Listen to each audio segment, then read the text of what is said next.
ভাই আপনি তো সাইড নেন। আপনি কেন না সরকারি সাংবাদিক এই লোক ভাই আপনি তো সাইড নেন। সাদা শার্ট ভাই সাইড নেন আপনি।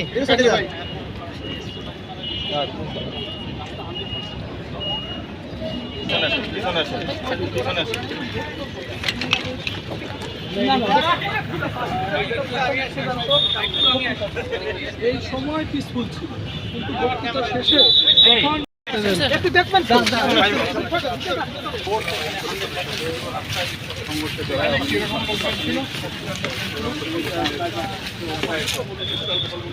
এখানে মিটিং হয়েছে এবং মিটিংয়ে তারা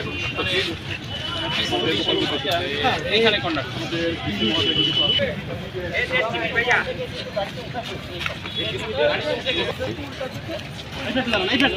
সবাই